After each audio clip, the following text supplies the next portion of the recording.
जय हिंद दोस्तों, एक बार फिर से स्वागत है आप सभी का। जीके जीएस के इम्पोर्टेंट एमसीक्यू फॉर्मेट में क्वेश्चन होने वाले हैं और मैं आपको बता दूं आज ये हमारी ना रिवीजन क्लास है, ठीक है ना।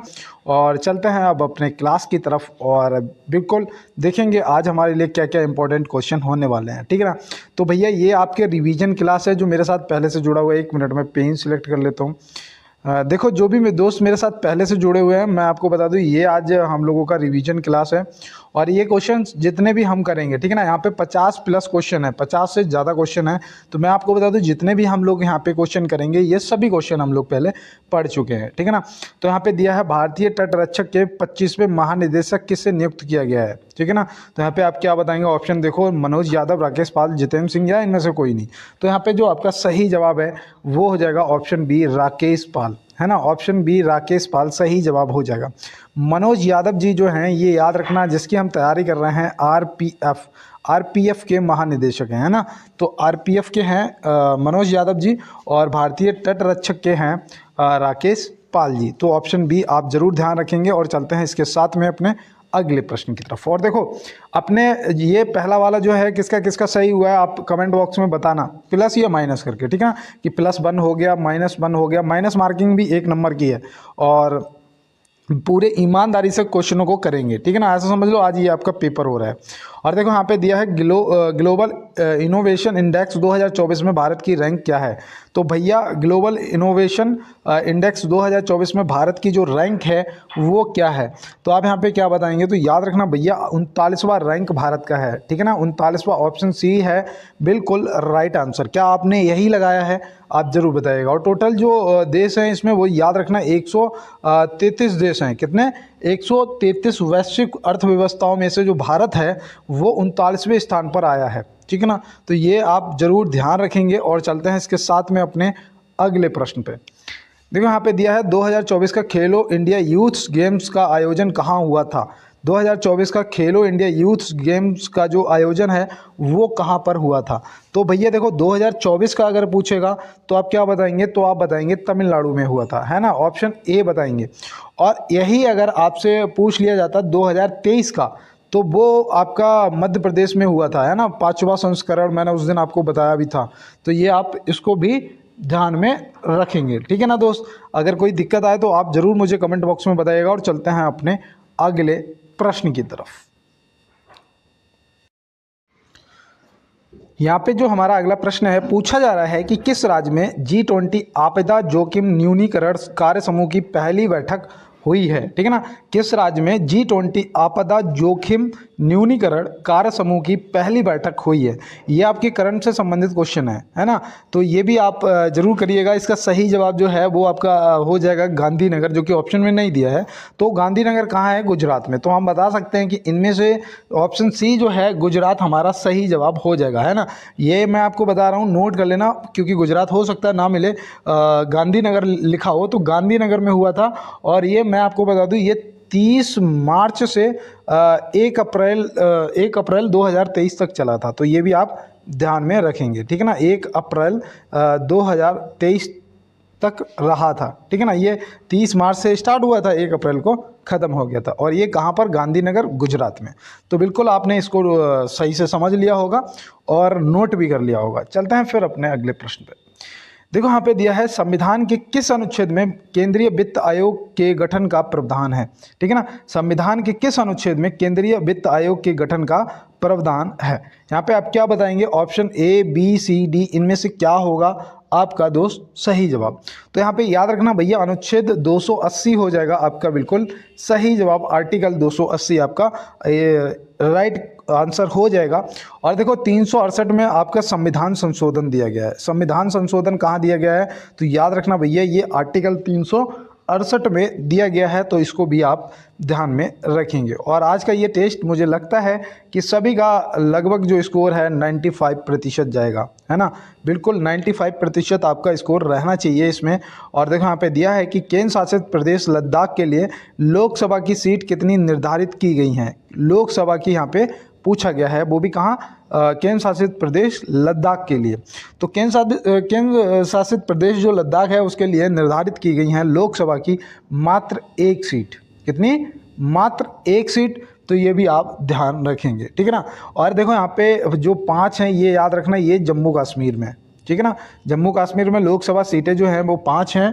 और अगर उसकी बात करेंगे राज्यसभा सीटों की, तो याद रखना जो जम्मू कश्मीर में राज्यसभा सीटें हैं वो कितनी हैं, वो 4 हैं, है ना। वो कितनी हैं, वो 4 हैं। तो ये भी आप याद रखना। और लोकसभा सीट 5 हैं और लद्दाख में सिर्फ 1 लोकसभा सीट है, तो ये भी आप ध्यान में रखेंगे, ठीक है ना दोस्त। तो बिल्कुल, और चलते हैं इसके साथ में अपने अगले प्रश्न की तरफ।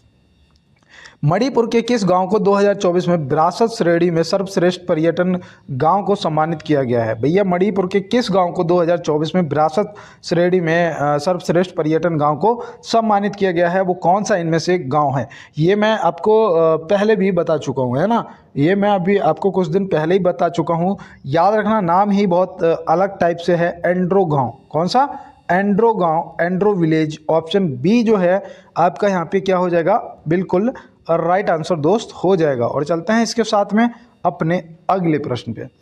देखो यहाँ दिया है, निम्नलिखित में से अदिश राशि नहीं है। इनमें से कौन सी राशि है जो अदिश राशि नहीं है? आपने अदिश राशि और सदिश राशि दोनों पढ़ रखी हैं और मैंने आपको कई बार बताया है ना, कि जिसमें दिशा की ज़रूरत हो, जिसमें दिशा की आवश्यकता नहीं होती है, वो होती हैं आपकी अदिश राशि, और जिसमें दिशा की आवश्यकता हो वो होती हैं सदिश राशि, है ना। ऐसा आपको मैंने पहले भी बताया है। तो यहाँ पे याद रखना भैया, जो आपका बल है ये नहीं है, ये क्या है, ये है आपका सदिश राशि, ठीक है ना। सदिश राशि में आपका बल हो जाता है और विस्थापन भी आ जाता है, त्वरण भी आ जाता है, विस्थापन आ जाता है, त्वरण आ जाता है, और याद रखना आपका वो वेग आ जाता है, ठीक है ना। ये आपका क्या है, ये आपकी सब सदिश राशियाँ हैं। और कार्य है और सॉरी चाल है, कार्य है, समय है, और समय के साथ में वो आ जाता है वो क्या बोलते हैं, आयतन आ जाता है, ठीक है ना। आयतन आ जाता है। ये सब आयतन वगैरह क्या हैं, ये हैं आपके आयतन वगैरह अदिश राशियाँ, ठीक है ना। तो ये भी आप ध्यान में रखेंगे। तो चलते हैं फिर इसके साथ में अपने अगले प्रश्न की तरफ। यहाँ दिया है, दक्षिण पूर्व मध्य रेलवे का स्थापना वर्ष क्या है और मुख्यालय कहाँ है ना। ये मुख्यालय मैं अपने पास से पूछ रहा हूँ, आप सिर्फ स्थापना वर्ष बताओ। स्थापना वर्ष बताओ कि दक्षिण पूर्व मध्य रेलवे का स्थापना वर्ष क्या है। तो ये आप मुझे उम्मीद है कि आप तुरंत कमेंट बॉक्स में बताएंगे, ठीक है ना।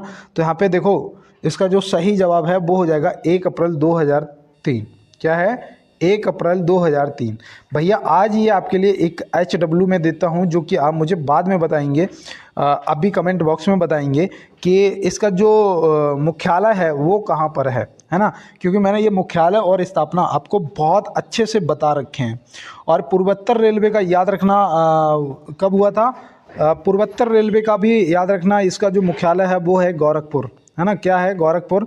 और इसका जो स्थापना वर्ष है वो भी याद रखना 1952 में हुआ था, है ना। 1952 में हुआ था, तो वो भी आप ध्यान रखेंगे। और दक्षिण पूर्व मध्य रेलवे का जो स्थापना वर्ष है वो आपने यहाँ पे देख लिया है। कमेंट बॉक्स में बस मुख्यालय और बता दीजिएगा। चलिए, यहाँ पे दिया है, विश्व टीबी दिवस कब मनाया जाता है? विश्व टीबी दिवस जो है वो कब मनाया जाता है?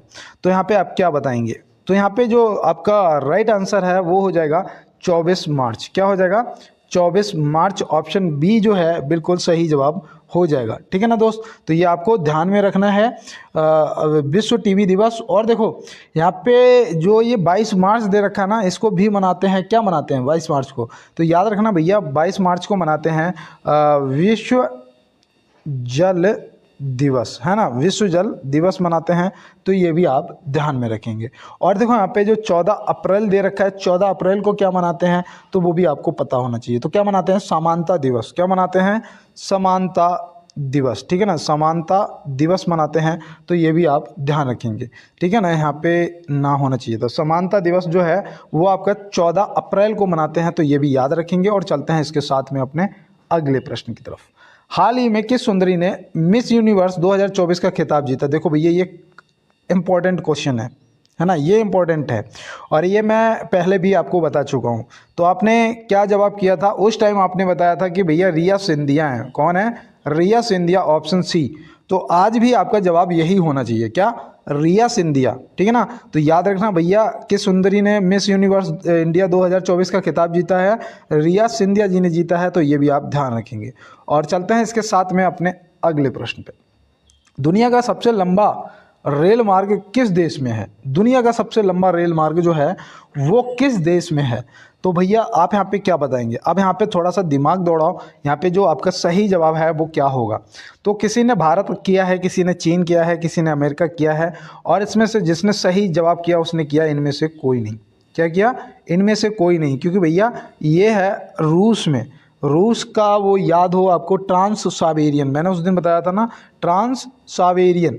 तो ट्रांस साइबेरियन जो है सबसे लंबा रूट है, और इसकी जो लंबाई है वो भी याद रखना 9,289 किलोमीटर है।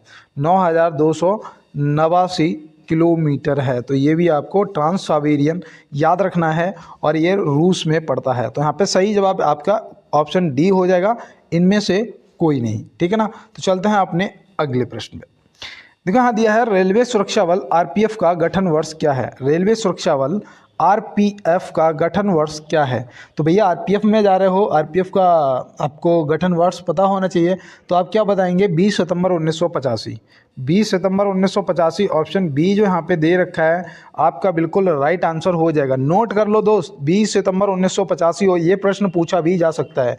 और मैंने आपको महानिदेशक भी बताया था, कौन है? मनोज यादव जी, है ना, मनोज यादव जी हैं। तो इनको भी आप ध्यान में रखेंगे। ठीक है ना दोस्त। तो बिल्कुल आप नहीं भूलेंगे, मुझे उम्मीद है आपसे। और चलते हैं अपने अगले प्रश्न पे। प्रधानमंत्री जी ने वीडियो कॉन्फ्रेंसिंग के मध्य से किस शहर से 6 वंदे भारत ट्रेनों को हरी झंडी दिखाई है? कितनी? 6 वंदे भारत ट्रेनों को हरी झंडी दिखाई है, वो भी वीडियो कॉन्फ्रेंसिंग के जरिए से। तो आप यहाँ पे बताइएगा हमारे प्रधानमंत्री जी ने कौन से शहर से 6 वंदे भारत ट्रेनों को हरी झंडी दिखाई है? तो यहाँ पे जो हमारा सही जवाब है ना दोस्त, वो हो जाएगा इनमें से रांची, जो कि आपने आंसर लगाया भी था, और आपका आंसर ऑप्शन ए जो है बिल्कुल राइट आंसर हो गया है। और चलते हैं अपने अगले प्रश्न की तरफ। 15 क्वेश्चन होने जा रहे हैं, और अभी तक मैं उम्मीद करता हूं कि आपके जो 10 क्वेश्चन थे वो बिल्कुल राइट आंसर हो गए होंगे। 10 क्वेश्चनों के राइट आंसर आपने किए होंगे।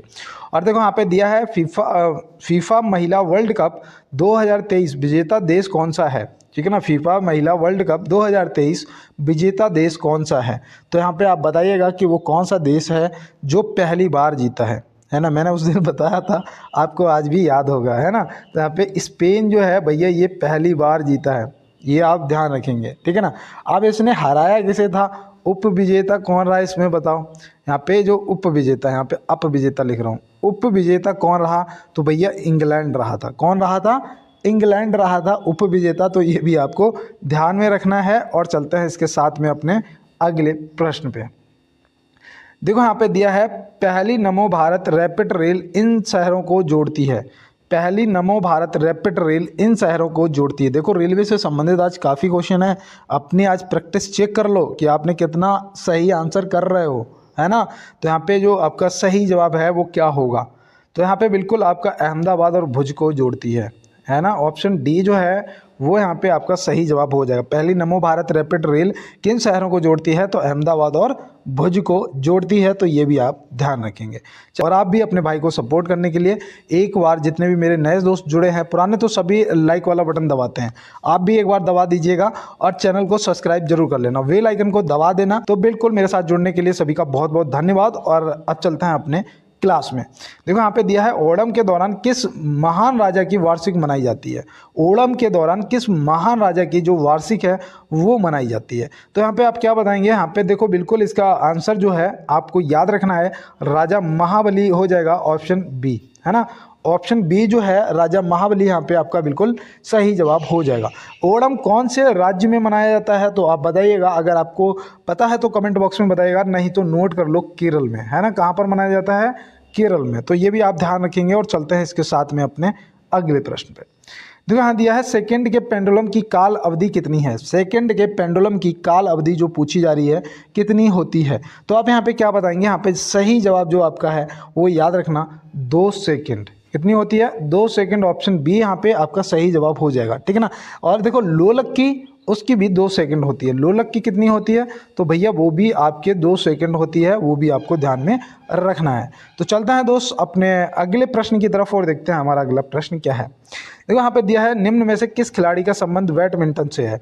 किस खिलाड़ी का संबंध बैडमिंटन से है? मीराबाई चानू, तो भैया ये तो हैं वेट लिफ्टर, है ना, भारोत्तोलन की खिलाड़ी हैं, वेट लिफ्टिंग मैंने भी बहुत करी है वेट लिफ्टिंग। और देखो साइना नेहवाल, तो साइना नेहवाल तो यहाँ पे हमारे प्रश्न का सही जवाब हो जाएगा। और बछेंद्री पाल जी, ये तो एवरेस्ट फतेह किया था इन्होंने, है ना, इन्होंने तो एवरेस्ट फतेह किया था। तो यहाँ पे साइना नेहवाल जो है वो क्या हो जाएगा, वो हमारे बिल्कुल प्रश्न का सही जवाब हो जाएंगे। और चलते हैं इसके साथ में अपने अगले प्रश्न की तरफ। भारत के किस राज्य में मधुबनी शैली प्रचलित है? मधुबनी शैली, देखो यहाँ पे मधुबनी शैली पूछी गई है, तो मधुबनी शैली आपको पता होना चाहिए। तो याद रखना भैया, ये राज्य हो जाएगा बिहार। क्या हो जाएगा?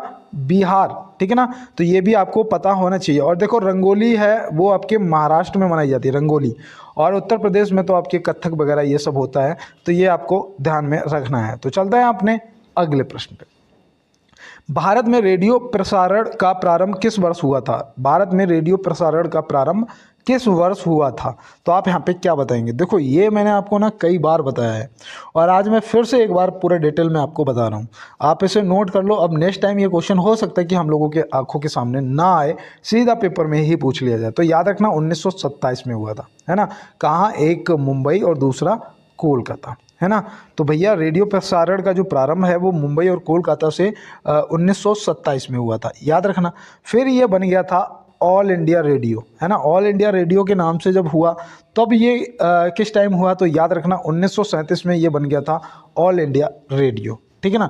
अब अगर आपसे पूछा जाएगा आकाशवाणी, तो आकाशवाणी ये बन गया था 1957 में, आकाशवाणी, ठीक है ना। हाँ, जैसे कि मैं आपको ट्रिक बताऊं याद करने के लिए, हम लोग कहते हैं ना कि हम आकाशवाणी के बरेली केंद्र से बोल रहे हैं और आप सुनेंगे अब समाचार, है ना, या फिर हेलो फरमाइश। तो बिल्कुल दोस्त उसी प्रकार से ये आकाशवाणी बन गया था 1957 में। अब नहीं भूलोगे आप। और चलते हैं अपने अगले। देखो सबके पीछे 7-7 है ना, 2-7 3-7 बस 4-7 छोड़ के 5-7, है ना, 4-7 छोड़ दिया, 47 छोड़ दिया, 57 हो गया, ठीक है ना। तो ये आप ध्यान रखेंगे। तो बिल्कुल चलते हैं अपने अगले प्रश्न पे। देखो यहाँ दिया है राष्ट्रीय विकास परिषद का गठन कब हुआ था? भाई देखो सही जवाब करते हुए चलना, ये सब क्वेश्चन हम लोग पढ़ चुके हैं। राष्ट्रीय विकास परिषद का गठन पूछा गया है, यहाँ पे ज़्यादा कुछ नहीं पूछा है। तो आप यहाँ पे क्या बताओगे? 6 अगस्त 1952 में। कब हुआ था? 6 अगस्त 1952, जो कि यहाँ पे ऑप्शन बी हमारा क्या हो गया? बिल्कुल सही जवाब हो गया। और देखो जो ये राष्ट्रीय विकास परिषद होता है, इसका अध्यक्ष कौन होता है बताओ? इसका अध्यक्ष कौन होता है? तो याद रखना भैया, इसका जो अध्यक्ष होते हैं वो होते हैं हमारे प्रधानमंत्री जी। कौन होते हैं? प्रधानमंत्री जी। तो ये भी आपको ध्यान में रखना है। तो चलते हैं इसके साथ अपने अगले प्रश्न पे। देखो यहाँ दिया है रेलवे स्टाफ कॉलेज कहाँ स्थित है? रेलवे स्टाफ कॉलेज जो है वो कहाँ पर स्थित है? तो बताओ लखनऊ, देहरादून, बड़ोदरा या इनमें से कोई नहीं। तो यहाँ पे याद रखना भैया, इसका अभी प्रेजेंट में जो आपका सही जवाब है वो होगा बड़ोदरा, है ना। क्या होगा? बड़ोदरा। क्योंकि इसका पता है, इसका मैंने उस दिन भी आपको बताया था कि ये जो स्थापित किया गया था पहली बार में 1930 में किया गया था, और ये कहाँ पर किया गया था? देहरादून में किया गया था। फिर देहरादून से इसे स्थानांतरित कर दिया गया था 1952 में, है ना। 1952 में कहाँ पर? ये बड़ोदरा में। तो बड़ोदरा आप ध्यान रखेंगे, गुजरात, है ना। तो ये बड़ोदरा में स्थानांतरित कर दिया गया था 1952 में। तो इसको आप विशेष रूप से ध्यान रखेंगे। और चलते हैं इसके साथ में अपने अगले प्रश्न की तरफ। देखो यहाँ पे दिया है मोहिनी अट्टम नृत्य शैली की उत्पत्ति किस राज्य में हुई थी? मोहिनी अट्टम नृत्य शैली की जो उत्पत्ति है वो किस राज्य में हुई थी? तमिलनाडु, आंध्र प्रदेश या केरल या इनमें से कोई नहीं। तो यहाँ पे बिल्कुल आपका जो राइट आंसर है वो याद रखना केरल हो जाएगा। क्या हो जाएगा? केरल जो है बिल्कुल सही जवाब हो जाएगा, ठीक है ना। आंध्र प्रदेश में तो वो है भैया मनाया जाता है कुचिपुड़ी, है ना। कुचिपुड़ी भी पूछा जाता है किस राज्य से संबंधित है, तो याद रखना आंध्र प्रदेश से संबंधित है। और चलते हैं इसके साथ में अपने अगले प्रश्न की तरफ। देखो यहाँ दिया है भारतीय रेलवे के मानचित्र पर जम्मू शहर कब शामिल किया गया था? भारतीय रेलवे के मानचित्र पर जम्मू शहर कब शामिल किया गया था? तो इनमें से आपको बताना है जवाब। तो यहाँ पे आपका जो जवाब है वो याद रखना भैया 2 अक्टूबर 1972 हो जाएगा। क्या हो जाएगा? 2 अक्टूबर। देखो यहाँ पे लिख देता हूँ 2 अक्टूबर 1972, ठीक है ना। तो ये आपको ध्यान में रखना है। और ये हो सकता है रेलवे का एग्ज़ाम है, आपसे पूछा भी जा सकता है। आप एनटीपीसी, आप लोको पायलट, आप किसी भी एग्ज़ाम की तैयारी कर रहे हो, आप अगर मेरे साथ जुड़े हुए हो और रेलवे की क्लास को कर रहे हो, तो भैया आपको यहाँ से काफ़ी हेल्प हो जाएगी। इस चीज़ को याद रखना। और देखो यहाँ पे पूछा है हाल ही में भारत के अगले वित्त सचिव कौन है? हाल ही में भारत के अगले वित्त सचिव कौन बने हैं, तो मैं माफ़ी चाहता हूँ, कौन है मैंने पूछ लिया था, कौन बने हैं, ठीक है ना, यहाँ पे होना चाहिए था पूरा क्वेश्चन। तो आपको बताना है यहाँ पे आपके जो सही जवाब हो जाएगा वो हो जाएगा ऑप्शन ए, तुहिन कांत पांडे जी जो हैं ये भारत के अगले वित्त सचिव बने हैं, ठीक है ना। अभी जो वित्त सचिव बने हैं वो तुहिन कांत पांडे जी हैं, तो आप ध्यान रखेंगे। और चलते हैं इसके साथ में अपने अगले प्रश्न की तरफ। एंजाइम मूल रूप से क्या होते हैं, एंजाइम जो हैं वो मूल रूप से क्या होते हैं, तो आप यहाँ पे क्या बताएंगे, आपका सही जवाब जो है वो क्या हो जाएगा। तो याद रखना भैया वो मूल रूप से प्रोटीन होते हैं, क्या होते हैं, प्रोटीन होते हैं। तो चलते हैं अपने अगले प्रश्न की तरफ। देखो यहाँ पे दिया है नरम एवं गरम दल में कांग्रेस का विभाजन कब हुआ था। तो नरम एवं गरम दल में कांग्रेस का जो विभाजन है वो कब हुआ था, और देखो ये आपके लिए इम्पोर्टेंट भी है, ठीक है ना, ये आपके लिए इम्पोर्टेंट भी है और आपको ध्यान भी रखना है। तो यहाँ पे पहले तो आपने आंसर कर दिया होगा, क्योंकि इसका आंसर पहले मैं आपसे जानना चाहता हूँ कि आपने क्या 1907 को लगाया है, ऑप्शन बी को। अगर लगाया है तो आपका जवाब सही हो गया। इसे हम एक नाम से और जानते हैं, सूरत फूट, है ना, कौन सी, सूरत फूट के नाम से जानते हैं, कहते हैं ना सूरत फूट पड़ गई थी। तो सूरत फूट में जो कांग्रेस थी वो नरम दल और गरम दल दो भागों में विभाजित हो गई थी, ठीक है ना, तो ये आपको ध्यान में रखना है। 1906 में वो हुआ था, क्या बोलते हैं, ऑल इंडिया मुस्लिम लीग की स्थापना हुई थी, है ना, कब, 1906 में। 20 में ना, मैं 22 बता रहा हूँ, 20 में क्या हुआ था, असहयोग आंदोलन चलाया गया था और फिर उसे गांधी जी ने 1922 में बंद कर दिया था, है ना। तो ये आपको इस तरीके से चीज़ों को याद रखना है, ध्यान रखना है, क्योंकि ये पेपर में आपसे पूछा जा सकता है। और देखो यहाँ पे नेक्स्ट जो क्वेश्चन है वो हमारा है कि वृंदावन एक्सप्रेस किसके बीच चली है, वृंदावन एक्सप्रेस जो है वो किनके बीच चली है। तो यहाँ पे आप क्या बताएंगे, तो यहाँ पे देखो दिमाग दौड़ाओ। अब दोस्त यहाँ पे ज़्यादातर दोस्तों का जो आंसर है वो गलत आ रहा है ना, आपको भी पता मुझे भी पता। तो यहाँ पे याद रखना चेन्नई और बेंगलोर, ऑप्शन सी। कितने लोगों ने किया था, ईमानदारी से बताना है आपको कि कितने लोगों ने इनमें से चेन्नई और बेंगलोर टिक किया था। और चलते हैं अपने अगले प्रश्न की। और यहाँ पे दिया है निम्नलिखित में से इलेक्ट्रॉन की खोज किसने की थी। इलेक्ट्रॉन की यहाँ पे खोज पूछी जा रही है कि किसने की थी। तो याद रखना भैया जे थॉमस ने करी थी। क्या आपने यही जवाब लगाया है, जे थॉमस ने करी थी। कब करी थी वो भी याद रखना भैया, 1897 में करी थी। कब करी थी, 1897 में जे थॉमस ने इलेक्ट्रॉन की खोज करी थी, है ना। तो ये आप ध्यान रखेंगे। देखो जेम्स चैडविक से भी याद रखना, इन्होंने न्यूट्रॉन की खोज करी थी। किसकी, न्यूट्रॉन की जो खोज है वो जेम्स चैडविक ने करी थी। तो ये भी आप न्यूट्रॉन की खोज भी याद रखें। अल्फ्रेड नोबल से याद रखना, इन्होंने डायनामाइट का आविष्कार किया था, डायनामाइट की खोज की थी। कब करी थी, तो ये भी याद रखना भैया 1866 में करी थी, है ना। तो ये भी आप ध्यान में रखेंगे। ये आपको देखो मैं आपको बताऊं ऐसे याद नहीं होता, आप जब तक लिखेंगे नहीं तब तक याद नहीं होगा। आपको लिखना इंपॉर्टेंट है और आपको अनिवार्य भी है, आप अगर याद करना चाहते हैं। अगर आप भूल जाते हैं, वाकई में मेरी भी यही समस्या थी, आज मुझे थोड़ा थोड़ा याद रहता है क्योंकि मैं लिख लेता हूं चीज़ों को। देखो यहाँ दिया है स्वतंत्र भारत का पहला रेल बजट किसने प्रस्तुत किया था। स्वतंत्र भारत का पहला रेल बजट किसने प्रस्तुत किया था और कब किया था। तो आप यहाँ पे क्या बताएंगे, जान मथई जी का काफ़ी लोगों ने आंसर किया है, जो कि आपका ऑप्शन सी सही हो जाएगा। इन्होंने 20 नवंबर को किया था, 20 नवंबर 1947 को किया था। तो ये भी आप ध्यान में रखेंगे, ठीक है ना। 20 नवंबर 1947 को इन्होंने बजट प्रस्तुत किया था। तो बिल्कुल, और चलते हैं इसके साथ में अपने अगले प्रश्न पर। किस ताप पर सेल्सियस और फ़ारेनहाइट समान होते हैं। किस ताप पर सेल्सियस और फ़ारेनहाइट जो है वो समान होता है। अब यहाँ पे कुछ दोस्त मेरे फंस चुके हैं, कुछ लोग गलत आंसर कर रहे हैं, कुछ लोग सही भी कर रहे हैं, है ना। तो यहाँ पे बताओ, -40 डिग्री सेल्सियस है, -40 डिग्री फ़ारेनहाइट। तो यहाँ पे क्या होगा आपका सही जवाब। तो बिल्कुल दोस्त, यहाँ पे याद रखना ए और बी दोनों। मैं आपको बताऊं यहाँ पे क्या है ना, यहाँ पे पहले तो आंसर ही गलत कर दिया, यहाँ पे सी होना चाहिए था, है ना। सी, ए और बी दोनों। देखो ये वो तापमान है -40 डिग्री, यहाँ पे सेल्सियस और फ़ारेनहाइट के दोनों के मान जो हैं समान हो जाते हैं, ठीक है ना, -40, है ना। तो ये आप ध्यान रखेंगे और आगे से कभी भी इस तरीके से भ्रमित नहीं होना एकदम से। और देखो यहाँ दिया है, भारत में पहली पैरा बैडमिंटन अकादमी की स्थापना कहाँ हुई है। भारत में पहली पैरा बैडमिंटन अकादमी, है ना, कि स्थापना जो है वो कहाँ हुई है। तो आप यहाँ इनमें से क्या बताएंगे सही जवाब। तो याद रखना भैया यहाँ पे आपका उत्तर प्रदेश हो जाएगा right answer. Uttar Pradesh option A, Uttar Pradesh के लखनऊ में। कहाँ पर? उत्तर प्रदेश के लखनऊ में हुई है। तो इसको आप विशेष रूप से ध्यान रखेंगे। और चलते हैं इसके साथ में अपने अगले प्रश्न की तरफ। देखो यहाँ पे पूछा गया है, निम्न में से राष्ट्रीय खेल दिवस कब मनाया जाता है? निम्न में से राष्ट्रीय खेल दिवस जो है वो कब मनाया जाता है? तो आप यहाँ पे क्या बताएंगे? देखो अब यहाँ पे हमें क्या करना है, हमें अगर नहीं पता है तो हम पहले इनमें से कुछ ऑप्शन, अगर जैसे कि 3 ऑप्शन अगर पता है तो चौथा नहीं भी पता होगा तब भी पता चल जाएगा। तो 15 जनवरी को थल सेना दिवस मनाते हैं, है ना, थल सेना दिवस मनाते हैं।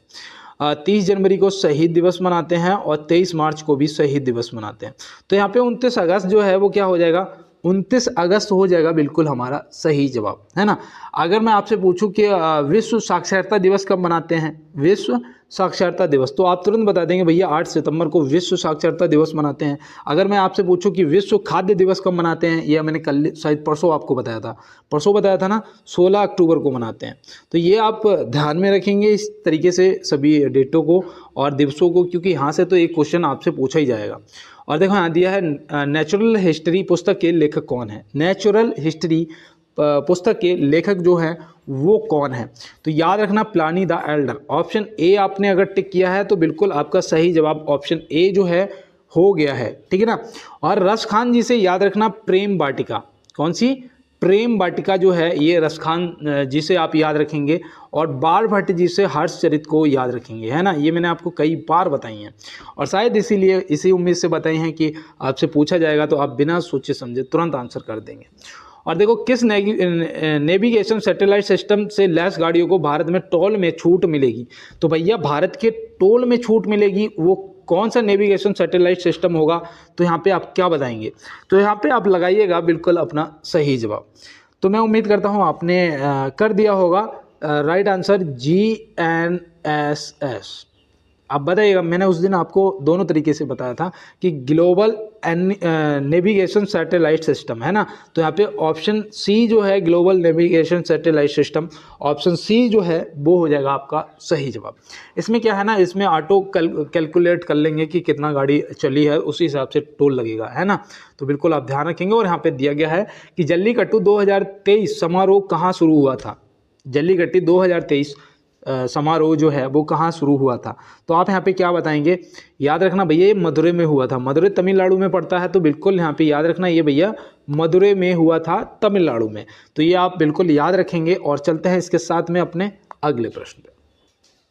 राष्ट्रपति जी को अध्यादेश जारी करने का अधिकार किस अनुच्छेद में है? राष्ट्रपति जी को अध्यादेश जारी करने का जो अधिकार है वो किस अनुच्छेद में दिया गया है? तो यहाँ पे फिर वही बात आ गई कि अगर हमें पता होगा तो हम कर ले जाएंगे। तो यहाँ पे देखो प्रश्न का जवाब अभी मिल जाएगा। अनुच्छेद 55 में क्या दिया गया है? राष्ट्रपति जी का चुनाव, है ना। चुनाव किसमें दिया गया है? ये आपका दिया गया है अनुच्छेद 55 में। 61 में महाभियोग की कार्रवाई की जाती है ना, जो कि कहाँ से, कौन से देश से लिया गया था? उसे अमेरिका से लिया गया था, है ना। तो ये भी याद रखना। अनुच्छेद 63 में क्या दिया गया है? इसमें उपराष्ट्रपति जी का प्रावधान दिया गया है ना, उनके पद का जो प्रावधान है वो उनका प्रावधान दिया गया है किसमें? आर्टिकल 63 में। तो यहाँ पे एक ही बच रहा है अनुच्छेद 123, है ना, जो कि हमारे प्रश्न का जवाब हो जाएगा। तो बिल्कुल इसी तरीके से आपको ध्यान में रखना है। और चलते हैं अपने अगले प्रश्न पे। साल 2027 के फुटबॉल एशिया कप की मेजबानी कौन सा देश करेगा? साल 2027 के फुटबॉल एशिया कप की जो मेजबानी है वो कौन सा देश करेगा? तो आप यहाँ पे क्या बताएंगे? ये भैया देखो कहाँ होना था, ये होना था बांग्लादेश में, है ना।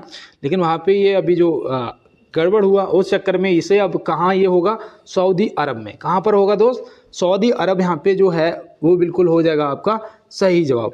तो ये आप ध्यान रखेंगे। और देखो ये 2023 में कतर में हुआ था। कहाँ पर? 2023 में कतर में हुआ था। अगर किसी ने कतर को आंसर किया तो याद रखना ये 2023 का आपको याद आ रहा है। 27 का जो है सऊदी अरब में, UAE।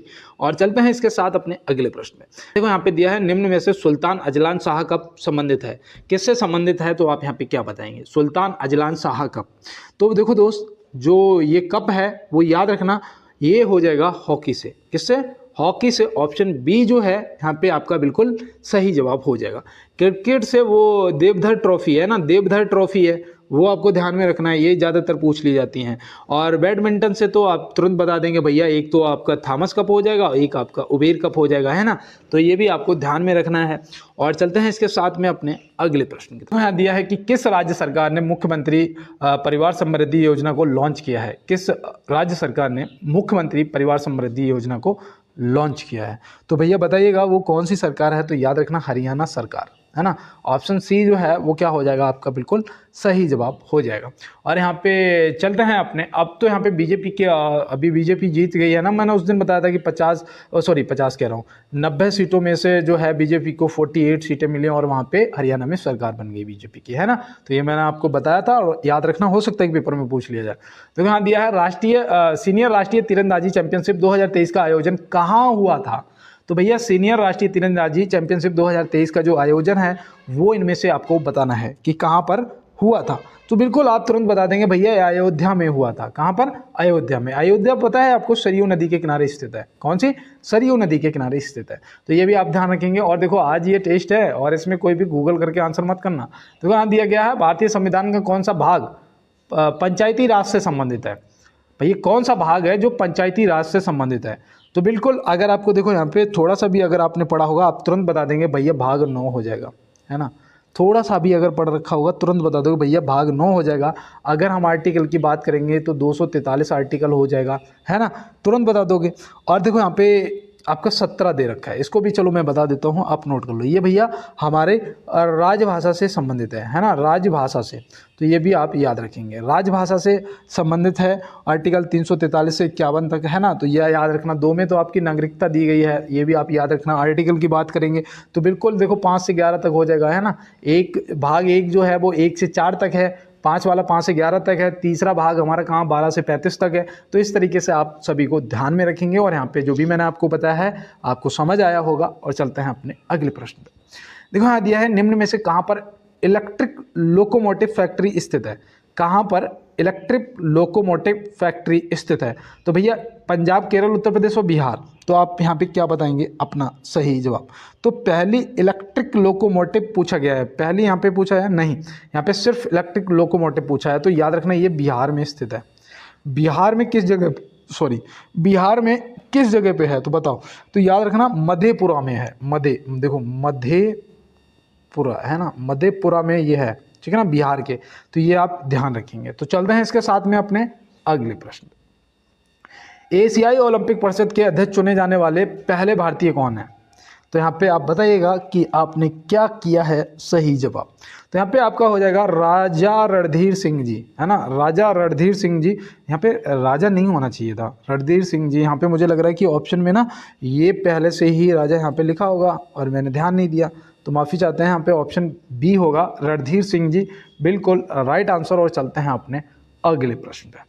तो यहाँ पे दिया है भारतीय संविधान में विधि द्वारा स्थापित प्रक्रिया किस देश के संविधान से लिया गया है ना। ये देखो थोड़ा सा आपको हो सकता है कि कठिन लगे, लेकिन सही जवाब करना है। यहाँ पे भारतीय संविधान में विधि द्वारा स्थापित प्रक्रिया किस देश के संविधान से लिया गया है। तो आप यहाँ पे क्या करेंगे, इसका सही जवाब याद रखना भैया जापान हो जाएगा। क्या हो जाएगा? ऑप्शन बी जापान जो है आपका सही जवाब हो जाएगा। अगर हम बात करें, अभी मैंने आपको बताया था ना आर्टिकल 12 से 35 तक, मैंने अभी आपको उसके बारे में पूरा नहीं बताया था। ये अमेरिका से लिया गया था, क्या? मौलिक अधिकार, है ना, मौलिक अधिकार। ये आपके किस में आते हैं? भाग 3 में आते हैं, 12 से 35 तक। ये अमेरिका से लिए गए। दक्षिण अफ्रीका से आर्टिकल याद रखना 368 संविधान संशोधन, है ना, संविधान संशोधन। तो संविधान संशोधन की जो प्रक्रिया है वो किस देश के संविधान से लिया गया? दक्षिण अफ्रीका से। और विधि द्वारा स्थापित प्रक्रिया जापान के संविधान से। तो बिल्कुल आपने ये नोट कर लिया होगा। और चलते हैं अपने अगले प्रश्न पे। महात्मा गांधी जी को कब कांग्रेस अधिवेशन में इसके अध्यक्ष चुना गया था? महात्मा गांधी जी को कब कांग्रेस अधिवेशन में इसके अध्यक्ष चुना गया था? तो आप यहाँ पे क्या बताएंगे? बिल्कुल अब थोड़े से दोस्त इसमें भ्रमित हो रहे होंगे कि क्या होगा यहाँ पे सही जवाब। पेपर है भैया, लगाओ, आंसर करो, गलत मत करना। अगर नहीं पता है तो स्किप कर सकते हो। 1924 में बेलगांव अधिवेशन, याद आया कुछ? बेलगांव अधिवेशन 1924, ठीक है ना, याद रहेगा, भूलोगे तो नहीं। 1919 13 अप्रैल 13 1919 जलियांवाला बाग हत्याकांड, आया याद? 1920 में असहयोग आंदोलन आया याद। 1939 में वो सुभाष चंद्र बोस जी ने वो की थी फॉरवर्ड ब्लॉक की स्थापना, है ना, फॉरवर्ड ब्लॉक की स्थापना कांग्रेस से अलग होने के बाद 1939 में सुभाष चंद्र बोस जी ने, आया याद। अब यहाँ पे प्रश्न का जवाब ऑप्शन सी 1924 में बेलगांव अधिवेशन, ठीक है ना। चलते हैं अगले प्रश्न पे। दक्षिण रेलवे के मुख्यालय की स्थापना कब हुई थी? दक्षिण रेलवे के मुख्यालय की स्थापना कब हुई थी? लो यहाँ पे दक्षिण रेलवे पूछ दिया गया है, तो आप यहाँ पे क्या बताएंगे? तो बिल्कुल यहाँ पे आपका जो सही जवाब है 14 अप्रैल 1951 हो जाएगा। 14 अप्रैल 1951 ऑप्शन एक ए ही सही जवाब हो गया आपका, है ना। तो ये आपको ध्यान में रखना है। इसके मुख्यालय की बात करेंगे तो भैया चेन्नई में है। कहाँ पर है? चेन्नई में है, तो ये भी आप याद रखेंगे, ठीक है ना। तो चलते हैं इसके साथ अपने अगले प्रश्न पे। तो यहाँ दिया है भारत का रेलवे नेटवर्क कितने किलोमीटर तक फैला है? रेलवे से संबंधित आज बहुत क्वेश्चन है, अभी मेरे साथ जुड़े रहिएगा और करंट के भी क्वेश्चन आपको मिलेंगे, ठीक है ना। तो इसका एक शॉर्ट ट्रिक बता देता हूँ, ये 68 याद रखना बस, 525 कभी नहीं भूलोगे फिर, है ना। ऑप्शन डी 68,500 इकाई दही सैकड़ा हज़ार 10,000, हाँ 68,525 किलोमीटर, ठीक है ना। आपका यहाँ पे क्या हो जाएगा? सही जवाब। और मुझे उम्मीद है कि आपने भी यही लगाया होगा। तो चलते हैं इसके साथ अपने अगले प्रश्न पे। दांतों के अध्ययन को क्या कहा जाता है? बताओ। ये प्रश्न देखो सोच समझ के करना। यहाँ पे दांतों के अध्ययन को पूछा गया है, तो भैया ओडोंटोलॉजी कहा जाता है, और यही हमने आंसर भी किया था। हाँ बिल्कुल सही है, फिर क्या यार, इतना बस सोचा करो।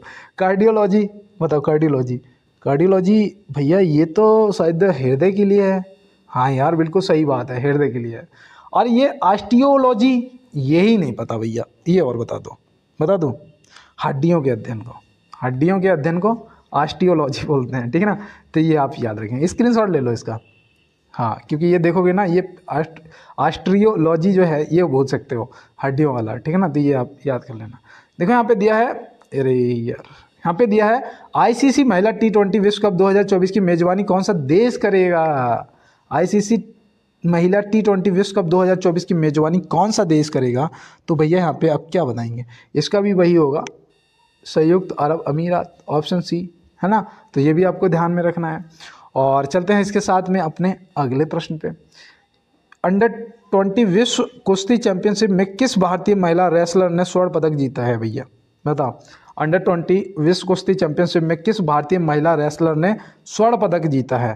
तो यहाँ पे आपका क्या होगा सही जवाब? आप फटाफट कमेंट बॉक्स में बताइएगा, क्योंकि ये प्रश्न आपके लिए मुझे लगता है कि इम्पोर्टेंट है। याद रखना, ज्योति वेरवाल जी ने जीता है, ऑप्शन सी। ये कौन सी कैटेगरी में खेल रही थी? तो याद रखना 76 किलोग्राम कैटेगरी में खेल रही थी, ठीक है ना। 76 किलोग्राम कैटेगरी में खेल रही थी और इन्होंने स्वर्ण पदक जीता है। तो चलते हैं अपने अगले प्रश्न पे। भारत की जनसंख्या का कितना प्रतिशत भाग आजीविका के लिए कृषि पर निर्भर है? भारत की जनसंख्या का कितना प्रतिशत भाग आजीविका के लिए कृषि पर निर्भर है? तो यहाँ पे आप क्या बताएंगे? यहाँ पे आपका जो राइट आंसर है वो क्या होना चाहिए? तो बिल्कुल यहाँ पे मैं उम्मीद करता हूँ कि आपने 58% लगाया होगा। कितना? 58%। ऑप्शन सी जो है याद रखेंगे कि भारत में आजीविका के लिए कृषि पर निर्भर कितना जनसंख्या है? 58% लोग कृषि का कार्य करते हैं, ठीक है ना, ऐसे याद रखना। चलते हैं अगले प्रश्न पे। किस देश के संविधान से समवर्ती सूची ली गई है? किस देश के संविधान से समवर्ती सूची ली गई है? बताओ। तो मैंने आपको शायद अभी नहीं बताया, समवर्ती सूची नहीं बताई थी, है ना, पहले बता चुका हूँ। फिलहाल आज की क्लास में अभी बता रहा हूँ। ऑस्ट्रेलिया से। कहाँ से? ऑस्ट्रेलिया से लिया गया था। और देखो प्रस्तावना की भाषा भी याद रखना, प्रस्तावना की भाषा को भी यहीं से लिया गया है, ऑस्ट्रेलिया से ही, ठीक है ना, ये आपको याद रखना है। और संविधान संशोधन आपका दक्षिण अफ्रीका, रूस के संविधान से क्या लिया गया था? आप कमेंट बॉक्स में बता देना। चलते हैं अपने अगले प्रश्न पे। देखो यहाँ दिया है निम्न में से रास तरंगड़ी के लेखक कौन है? भैया ये देखो इंपॉर्टेंट बुक है, ठीक है ना, वो ग्रंथ। अब यहाँ पे बताओ रास तरंगड़ी के लेखक कौन है? तो रास तरंगड़ी के जो लेखक हैं वो याद रखना कल्हड़ जी है। कौन है? कल्हड़ जी, ऑप्शन सी। आचार्य चाणक्य से अर्थशास्त्र को याद रखना, जो कि राजनीति से संबंधित थी। वाल्मीकि जी से रामायण को याद रखना, है ना, रामायण को किसने लिखा था? वाल्मीकि जी ने लिखा था। महाभारत को किसने लिखा था? बताओ। वेद व्यास जी ने लिखा था, है ना, वेद व्यास जी ने लिखा था। टिहरी डैम किस नदी पर स्थित है? टिहरी डैम पूछा है यहाँ पे, कौन सी नदी पर स्थित है? तो याद रखना भैया ये भागीरथी पर स्थित है। कहाँ पर? भागीरथी कहाँ पर? उत्तराखंड में। बताओ टिहरी डैम की जो ऊंचाई है वो क्या है? ऊंचाई टिहरी डैम की, कमेंट बॉक्स में बताना, ठीक है ना। और देखो रावी पर कौन सा डैम है, रावी नदी पर, याद रखना थीन डैम, कौन सा, थीन डैम जो है वो रावी पर। महानदी पर बताओ, हीराकुंड बांध, हीराकुंड बांध, याद रहेगा ना, कर लिया नोट। चलें अगले प्रश्न पे, चलो फिर देखो यहाँ पे दिया है, किस हवाई अड्डे ने नेट जीरो कार्बन उत्सर्जन हवाई अड्डा का दर्जा प्राप्त किया है, भैया बताओ। ये प्रश्न मुझे लगता है कि इम्पोर्टेंट बनेगा आपके लिए, बताओ। तो याद रखना भाई, इंदिरा गांधी अंतर्राष्ट्रीय हवाई अड्डा कहाँ पर स्थित है, ये नई दिल्ली में है ना, कहाँ पर, नई दिल्ली में, याद रखोगे। और बताओ अच्छा महर्षि वाल्मीकि अंतर्राष्ट्रीय हवाई अड्डा कहाँ पर है, बताओ। ये भी बन रहा है, पता है आपको, और ये कहाँ पर है, ये पूछा जाएगा, अयोध्या में है, और अयोध्या सरयू नदी के किनारे है ना। तो ये देखो याद रखना दोस्त, पूछे जाए। नेता सुभाष चंद्र बोस अंतर्राष्ट्रीय हवाई अड्डा कहाँ पर है, बताओ, पता है, कोलकाता में, है ना। तो ये भी आप याद रखेंगे। और मैं आपको बता दूं देखो हाँ, अरे ख़त्म हो गए, चलो कोई बात नहीं। मैं आपको बता दूं देखो, जो भी मेरे साथ दोस्त अभी तक जुड़े हुए हैं, अगर आपने क्लास को लाइक नहीं किया है तो एक बार लाइक वाला बटन ज़रूर दबाएंगे, ठीक है ना। मैं आपका बहुत आभारी रहता हूं, जब आप लोग लाइक वाला बटन दबाते हो मुझे बहुत खुशी होती है सच में। और जब आप चैनल को सब्सक्राइब कर लेते हो, बेल आइकन दबा लेते हो, तो मुझे लगता है कि वाकई में आप मुझे पसंद कर रहे हो, ठीक है ना। और मिलते हैं दोस्त नेक्स्ट क्लास में नेक्स्ट प्रश्नों के साथ में। तब तक के लिए मेरे सभी छोटे बड़े भाई बहनों को मेरा नमस्कार, जय हिंद, वंदे मातरम, भारत माता की जय।